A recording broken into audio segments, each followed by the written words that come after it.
बजे वो आया और अगर किसी ने गौर से उसका सलाम नहीं लिया तो उसे ये कहना पड़ता कि हुजूर, मैं अब्दुल्ला हूँ। एक नज़र में उसका हुलिया पहचाना नहीं जाता। मोटे काले फ्रेम का नया चश्मा अब वो बाकी बची हुई ज़िंदगी में उससे ही देखा करेगा। पूरी नौकरी में लेंस 2-3 बार बदले थे, लेकिन इस बार तो उसने फ्रेम भी बदल डाला। एक तरह से रिटायरमेंट के बाद की ज़िंदगी की शुरुआत उसने चश्मा बदलने के साथ कर डाली। बढ़िया चिकन का सफ़ेद कुर्ता, शनील की टोपी, चमड़े की नई सैंडलें, हाथ में साफ सुथरा थैला। रिटायरमेंट की तारीख और हज का खर्च अब्दुल्ला मन ही मन पिछले साल से जोड़ रहा था। तारीख दर तारीख, महीने दर महीने मिलकर अब्दुल्ला के दिल में एक सुरंग खोदते जा रहे थे। तब जाकर वो 31 जुलाई की रोशनी में पहुंचा। लोग अनजाने से भूले भूले से उसे देख रहे थे। आदाब बजाते अब्दुल्ला के हाथ इतने साफ पहली बार दिखाई दिए। उन्हें याद आ रहे थे स्याही से काले उसके हाथ, खादी की पतलून, बुशर्ट पर घर की चिकनाई और दफ्तर की रोशनाई के दाग। नई वर्दी महीना 2 महीना सफ़ेद रहती, बाद में फिर वही कालौच उसे दबोच लेती। साइक्लो स्टाइलिंग मशीन पर झुकी हुई सफ़ेद दाढ़ी और मटमैली वर्दी कभी कभी समूचे अब्दुल्ला को ढक लेती। छोटा कद, झुर्रियों भरा चेहरा, बचपन में सुनी कहानियों से लेकर 60 साल की उम्र तक के अनुभवी किस्से उसके मुंह में पता नहीं कहाँ छुपे रहते। जिस तरह से खाली डिब्बे में से कबूतर, मुर्गे, खरगोश निकालकर जादूगर लोगों को आश्चर्य में डाल देता है, ठीक उसी जादुई अंदाज में अब्दुल्ला के पोपले मुंह में से एक किस्से निकलते। आपको नहीं मालूम, सरकारी अस्पताल के भीतर एक पीर की कब्र है। उसके सामने से अगर मुर्दा ले जाया जाता तो लाख कोशिशों के बावजूद वो जलाया न जा पाता। लोग परेशान कि आखिर माजरा क्या है। तमाम पूछताछ की गई। एक मौलवी ने बताया कि वहाँ पीर की कब्र है। तब जनाब लोग मुर्दे अस्पताल के पीछे से ले जाने लगे और वो जले। ये हाल तो हिंदू मुर्दों का रहा होगा मियाँ, पर जब मुसलमान का जनाजा निकलता हुआ तो क्या वो कब्र से बाहर निकल आता था? अब्दुल्ला कहता, हिंदू मुसलमानों को बीच में क्यों लाते हो? ये तो पैगंबरों के किस्से हैं। एक नहीं, अपने शहर में ऐसी बहुत सी करामाती दरगाहें हैं, पर आजकल के लोग यकीन नहीं करते हैं। यही वजह है, जिधर देखिए लूट मार खूरेजी, अमन चैन हराम है। नहीं मानेंगे तो यही सब होगा। अल्लाह सब देखता है। एक नहीं, सैकड़ों किस्से में जानता हूँ। 2 या 3 दांत मुंह में अपने अपने अकेलेपन के साथ खड़े, जैसे अपनी बारी के इंतज़ार में हों। सिर पर टोपी बिना नागा मौजूद रहती। गांधी टोपी की अगर क्रीज मिटा दी जाए तो कैसे वो नाव की जगह तबेला बन जाती है। अब्दुल्ला की मैल से काली पड़ गई टोपी उसी की याद दिलाती। आज तक किसी ने अब्दुल्ला का नंगा सिर नहीं देखा। बालों भरा है या गंजा। बुढ़ापे को कुछ लोग अब्दुल्ला की वजह से जानने लगे थे। एक आँख का शीशा ज़्यादा मोटा था। उसके पीछे जितनी उसकी आँख दिखती, वो आँख जैसी तो नहीं बल्कि कांच की गोली जैसी लगती। फैली, पथराई और गहराई में डूबी हुई एक धुंधली सी गोली जो अब्दुल्ला के देखने का जरिया थी। पुराने घिसे हुए फ्रेम में से झांकती उसकी दाईं आँख बाएं के मुकाबले काफ़ी बड़ी लगती, जैसे उस आँख का अचरज कभी मिटता ही न हो। अब्दुल्ला ने अपने परिचित रूप से खुद को इतना अलग कर लिया था कि लोग पहचानने में हिचक रहे थे। उस बड़े कमरे में पार्टी आयोजित की गई थी जहां ऐसे मौक़ों पर सारा दफ्तर इकट्ठा होता है। चूँकि ये पार्टी चपरासियों ने आयोजित की थी और उनके बीच का ही आदमी विदा हो रहा था, इसलिए ज़बरदस्ती लगाई गई ड्यूटी के समय जितनी अकड़ और नखरे ये दिखाते हैं, अपनी बिरादरी के आयोजन में घराती की तरह विनम्र और आत्मीय ढंग से काम कर रहे थे। उन्हें सारी पार्टी अपनी पार्टी दिखाई दे रही थी और बाकी सब उसमें शामिल मेहमान। 5 बजे पार्टी शुरू हुई। जनरल मैनेजर अपने कमरे से उठकर आए। एक सतर्क सन्नाटा फैल गया। नपे हुए कदमों से चलकर जीएम ठीक बीच में रुके। एओ से अकाउंट्स के मसले पर बातें करने लगे। लोग इंतज़ार में खड़े कि जीएम बात ख़त्म करें तो पार्टी शुरू हो। महिलाएं भरसक कोशिश कर रही थी कि पर्स में पड़े खाली टिफ़िन बज न उठें। सभी अपने 2 रुपए भुनाना चाहते थे। कुछ ने तो लंच कम खाया, कुछ ने शाम की चाय भी गोल कर दी। अब्दुल्ला अपना संतुलन नहीं बना पा रहा था। कभी दाएं कभी बाएं पैर पर टिक जाता। पीए ने जीएम को पार्टी की याद दिलाई। किसकी पार्टी है? पूछते हुए जीएम की नज़र एक बार पूरे स्टाफ पर घूम गई। पीए धीमे से फुसफुसाया, अब्दुल्ला। जीएम के असमंजस को खुद अब्दुल्ला ने आगे बढ़कर दूर किया। आदाब अर्ज़ हुजूर। अच्छा अच्छा, आप हैं। आपको तो जानते हैं, कई बार देखा है। तो आज आप जा रहे हैं? जी हुजूर। एक चपरासी ने इतना झुककर जीएम के हाथों में माला दी जैसे उनके हाथों को ही पहना रहा हो। जीएम ने तड़ से वो अब्दुल्ला के गले में डाल दी। इसके बाद जीएम और अब्दुल्ला को कुछ लोग उस तरफ ले गए जहां एक बड़ा संदूक रखा था। हेड क्लर्क फुसफुसाए, इसमें ऊनी कपड़े रखे जा सकते हैं। संदूक के डील डॉल के आगे अब्दुल्ला ज़्यादा नाटा लगने लगा। जीएम बोले, आपने हमारी संस्था में बहुत मेहनत से काम किया है। स्टाफ की तरफ से ये छोटी सी भेंट है। पिछले दिनों मकान का मुकदमा हार जाने पर अब्दुल्ला 7 बच्चों समेत घर से बेदखल होकर भाई के यहाँ एक छोटे से कमरे में गुजर कर रहा था। 9 अदद के साथ जुड़ा हुआ ये 10वां अदद किस कोने में रखा जाएगा? अब्दुल्ला सोच में पड़ गया। इतने बड़े उपहार की उसे उम्मीद न थी। उसे याद आया 4 फीट 10 इंच के प्यारे लाल को पिछले साल विदाई के समय 2 फीट की दीवार घड़ी भेंट की गई थी। नौकरी से रिटायर होने के बाद जिनके लिए समय सिर्फ काटने को रह जाता है, उन्हें घड़ी देख देख कर यही याद आएगा कि अब 10 बज गए हैं, अब लंच हो गया होगा, अब 5 बज गए हैं। ऐसे मौक़ों पर जीएम को एक भाषण देना होता है। उस दिन जाने वाले को लगता है कि मैं कितना महत्वपूर्ण था। आपने हमारे संस्थान में बहुत दिन काम किया। आपकी फ़ाइल मैंने देखी है। पिछली रिपोर्ट काफ़ी अच्छी है। उसी से पता चला कि आपने समय से, पाबंदी से, जिम्मेदारी के साथ काम किया। आप पुराने आदमी थे, काम के लिए बड़ी लगन थी आप में। मैं भी नया आया हूँ, फिर भी रिपोर्ट के आधार पर कह सकता हूँ कि आप नेक और ईमानदार कर्मचारी थे। पता नहीं क्या बात है, जब से मैं यहाँ आया हूँ तकरीबन 6-7 महीनों में 4-5 फेयरवेल मेरे सामने हुई हैं, मगर आपकी उनसे अलग है। आप जा रहे हैं रिटायर होकर। हमें खुशी है ये सोचकर नहीं कि आप जा रहे हैं, बल्कि इसलिए कि इतने दिन इस संस्थान को आपका साथ मिला, सहयोग मिला। अक्सर लोग इस चर्चा से दुखी हो जाते हैं कि एक दिन रिटायर होना है। ये गलत है। मुझे तो उस दिन बड़ी खुशी होगी जब मैं रिटायर होऊंगा। नौकरी भी महज एक बदलाव है। ये परिवर्तन की सीढ़ियां हैं, बेरोज़गार से बारोज़गार और बारोज़गार से रिटायर्ड। बहरहाल अब्दुल्ला भाई, आपसे हमें बड़ी उम्मीदें हैं। नहीं नहीं, आप रोइए नहीं, हम तो आपसे बहुत खुश हैं।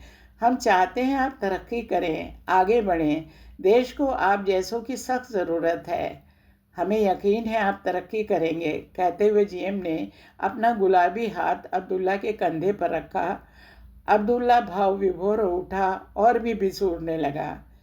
पीछे हेड बाबू दुबके हुए से सुन रहे थे, लेकिन उनके चेहरे पे अजब बेचैनी दिखाई दे रही थी। उन्होंने कोहनी तक हाथ उठाकर कहा, सर। कहते हुए गला फंस गया। चेहरा झेप से तमतमा उठा, पर हाथ नीचे नहीं गिरा। जीएम ज़रा सा हंसे, क्योंकि इतने से ज़्यादा हंस नहीं सकते। कहिए, क्या चाहते हैं? कोई कागज़ साइन करना है? जी नहीं सर, मैं भी। आप बोलना चाहते हैं? श्योर श्योर, आइए, इधर निकल आइए। जिनको भी बोलना हो इधर आए और बोलें। लोग चुप। हेड बाबू भी। अचानक उन्हें अब्दुल्ला दिख गया। उस पर आंखें टिकाकर हेड बाबू ने विषय ऐसे पकड़ा जैसे अब्दुल्ला ने उन्हें कोई बहुत पुरानी फाइल पकड़ा दी हो। हेड बाबू बोलना राजनीति का अंग मानते थे। बोलते समय उन्हें लगा कि वो राजनीति कर रहे हैं। चूँकि ये एक चाय पार्टी है, इसलिए मैं अपनी बात कहना चाह रहा हूँ। जैसा कि माननीय जीएम साहब ने कहा, रिटायरमेंट से खुशी होनी चाहिए। मैं इसे समझ नहीं पाया।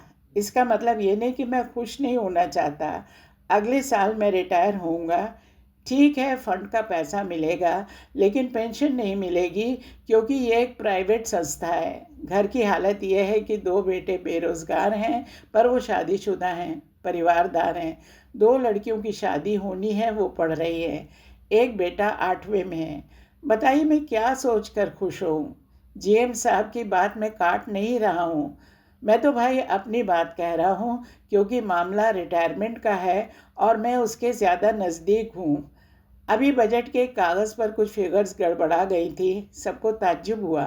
मेरे कागज़ में कभी कोई गड़बड़ी नहीं होती, पर हुई, क्योंकि उसी सुबह मेरी बीवी के फेफड़ों की एक्सरे रिपोर्ट मिली थी। उसे टीबी है, मुझे रिटायर होना है। खैर, ये तो मेरी अपनी बात है, लेकिन इतना बड़ी आसानी से कह सकता हूँ कि भाई अब्दुल्ला बड़े गऊ आदमी थे। अब्दुल्ला को वो सारी छुट्टा गायें दिखाई देने लगीं जो गली गली अखबार खाती, चिथड़े खाती, डोलती रहती हैं। इसके बाद सबने आग्रह किया कि अब्दुल्ला भी 2 शब्द कहें। जैसा कि हुजूर ने कहा, मैंने इस दफ्तर में 42 साल काम किया है। अंग्रेज़ों के ज़माने में नौकरी शुरू की थी, तब न इतनी बड़ी इमारत थी, न ज़्यादा स्टाफ। लोग कम थे मगर काम खूब करते, आपस में भाईचारा था। अफसर काम लेना जानते थे। ज़माने के साथ बहुत कुछ बदला, लेकिन अब्दुल्ला नहीं बदला। आपने नहीं देखा, मगर किसी से भी पूछ लीजिए।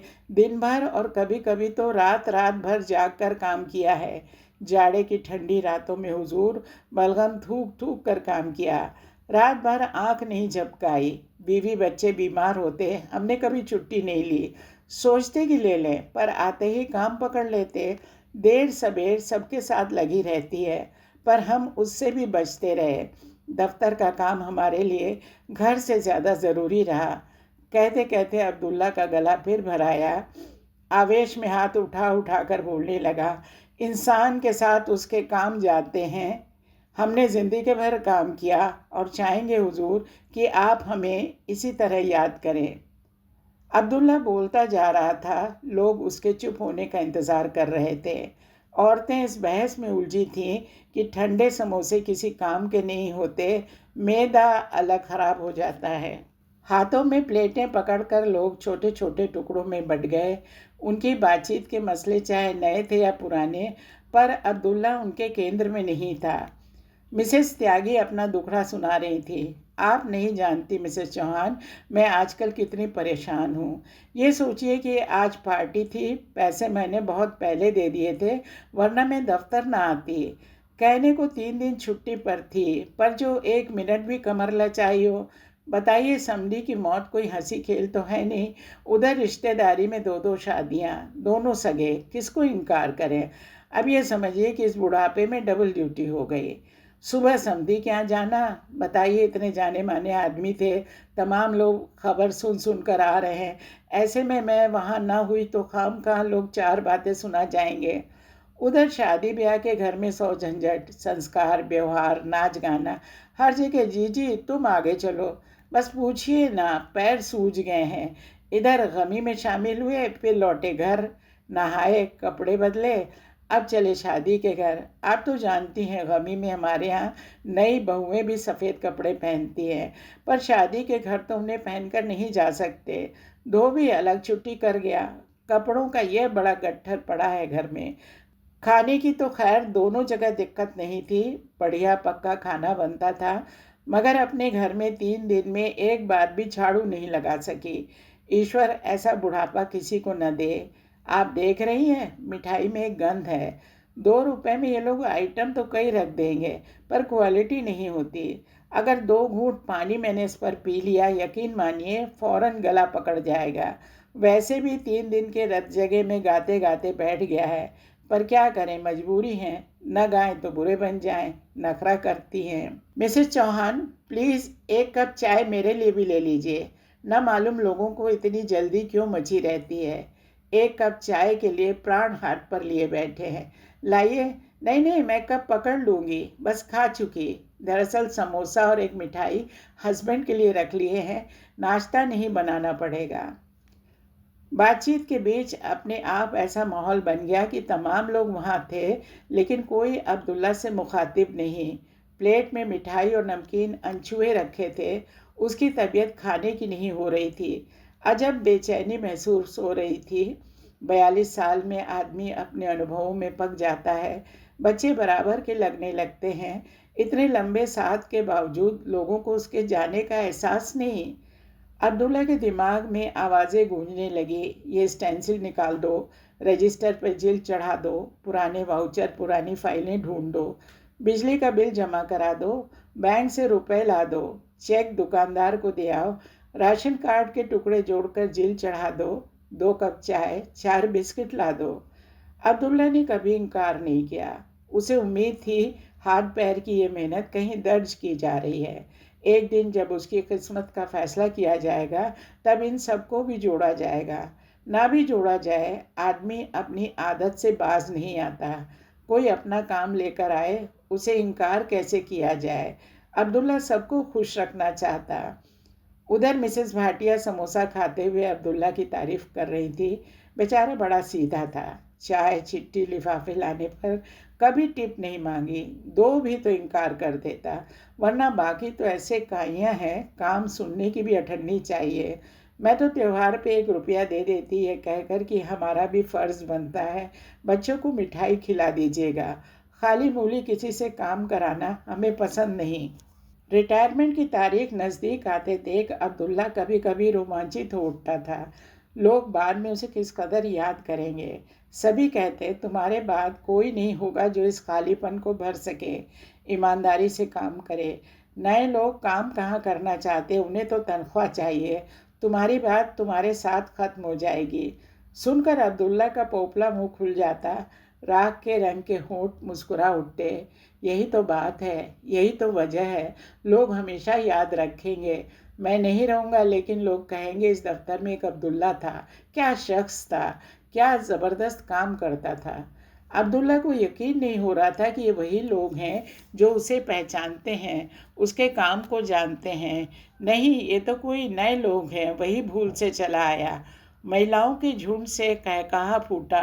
हंसी के टुकड़े उछलकर कमरे में इधर उधर बिखर गए।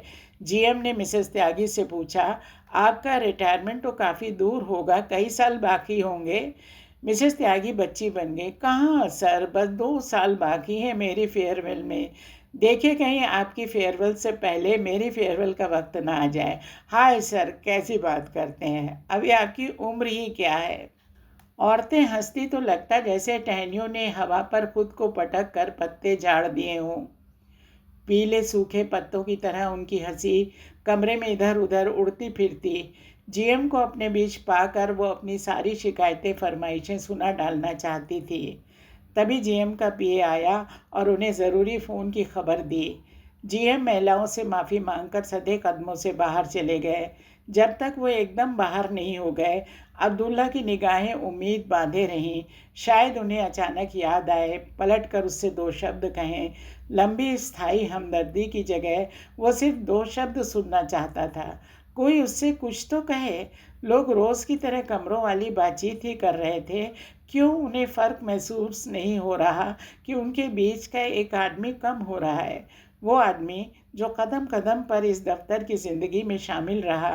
काम से, नाम से भी लोग शायद उसे भूल गए थे। वो अपने घेरे में अकेला था, 42 साल की नौकरी वाला एक दफ्तरी।